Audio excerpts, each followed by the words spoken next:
In my 20s, I found myself at a crossroads with the choice of two paths, neither of which I wanted to take. The first option was to continue along the road I was already on. Let's call it the road of great purpose. This path promised meaning, status, and success. It would lead me to where I'd always dreamed of going. However, the journey would be fraught with anxiety and stress. The second option was an alternative path that would allow me to escape the relentless pressure and expectations.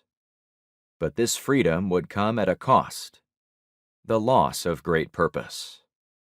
I've come to know this second path as the road of emptiness. At the time, it felt like a no-win situation. Staying the course would be painful, but changing direction might be even worse. If the choice was between living a meaningful life with anxiety or a meaningless life without it, there was only ever one path I was willing to take. I was a determined, ambitious 20-something with big dreams and an insatiable desire to prove myself. I was committed to the road of great purpose and prepared to face any obstacles that I might encounter en route. My great purpose was to qualify as a doctor. This was all that mattered to me, and the endless study, punishing exams, and grueling rotas did little to dampen my enthusiasm.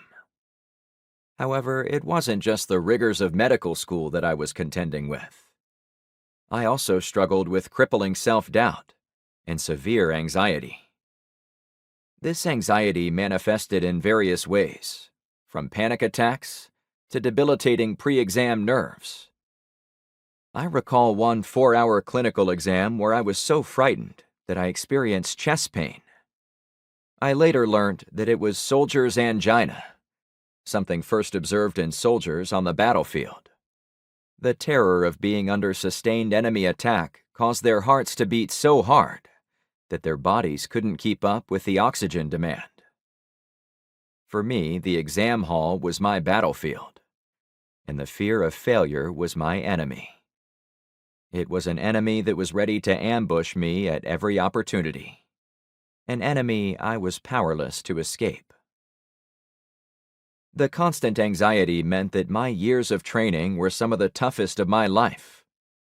I hoped that as my medical competency grew, my worries would lessen. Instead, the pressure only seemed to intensify with each passing year, as the stakes kept rising. I never really considered life beyond medical school. It seemed like such a fragile dream that even thinking about it might somehow make it less likely. Besides, my panic attacks had become so frequent that day-to-day survival was about all I could manage. Worse than the panic attacks was the agoraphobia that drove me to avoid public transport, classrooms, and lecture halls. This was hardly conducive to student life.